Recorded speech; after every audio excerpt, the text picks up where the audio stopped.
親子36計之空城計》，作者笨麗爸爸。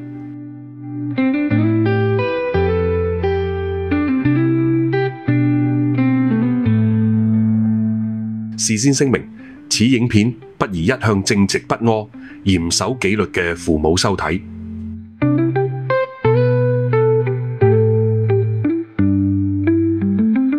最近全力助兒子溫習大考，偶然瞥見佢嘅中文課本其中一頁畫住一位相貌神態溫文爾雅嘅儒士，閒坐城門上焚香弄琴，一派悠然。圖畫另一角有幾名士兵誠惶誠恐，竊竊私語，不知所措。睇到呢度不禁會心微笑。就憑呢悠閒一坐，諸葛亮便嚇退魏軍，令蜀國暫時得保江山。熟知三國史話嘅人都知呢個正係諸葛先生傳頌千古、大膽布置、傳說中嘅空城計，亦都係36計中第32計。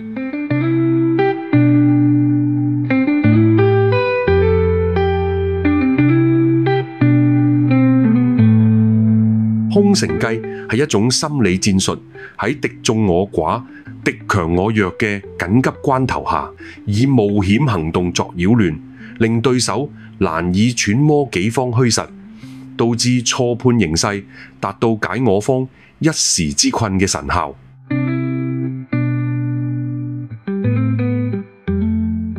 話說三國後期，蜀軍食咗一次敗仗，諸葛亮帶住5000士兵喺西城搬運糧草，突然聽到司馬懿帶領15萬魏軍追嚟，佢深知難以抵擋，於是決定放手一搏，命人大開城門，自己到城樓上燒香彈琴。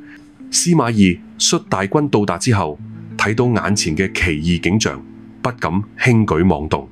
佢認定諸葛亮係一個做嘢小心謹慎嘅人，唔會冒咁大險，故此必有伏兵。於是命令大軍立刻撤退，結果圍城之困暫解。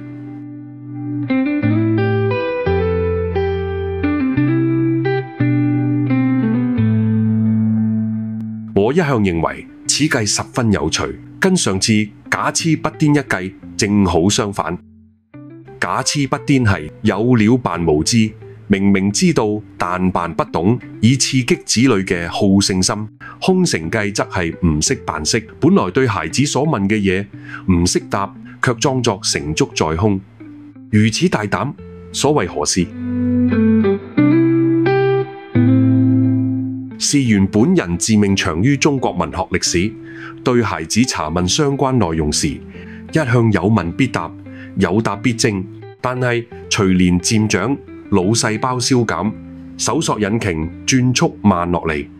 對於孩子嘅提問，有時搜索枯長，依然求之不得。假如直說不記得，難免有損一直以嚟建立嘅中文萬事通爸爸形象。最近小子睇完《西遊記》電視劇，走來問我：爸爸，到底哪吒仲有乜嘢絕招？唔知點解，我忽然將哪吒同紅孩兒搞亂咗。到底邊個腳踏風火輪？邊個有3頭6臂？邊個用3味真火？一時間腦中變成一座空城，唔知往何處揾得正確嘅資料。睇住個仔一臉認真咁認為，我呢個熟讀文史嘅爸爸必定懂得回答。我唯有淡然一笑，話哪吒犀利咯。不過我唔會咁輕易話你知，你自己上網揾資料，然後話我知，我再話你知啱唔啱啦。個仔天真地以為我係喺度考佢，乖乖上網尋答案去。我立時抹一把汗，趁機用智能電話偷偷上網揾資料。假設萬一孩子沉着回頭再問，我就可重新以專家身份15、10話俾佢聽。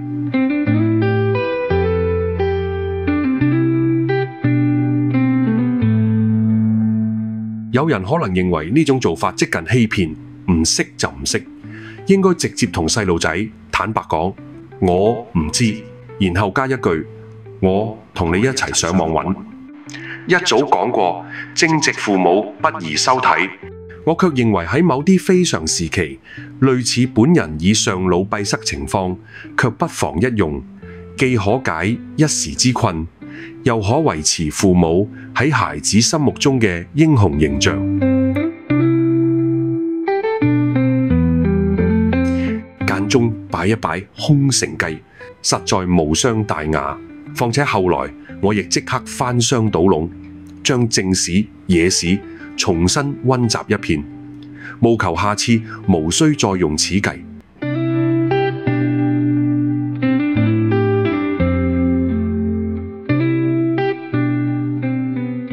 大家好，我係笨泥爸爸，下次再同大家分享另一個親子36計，再見。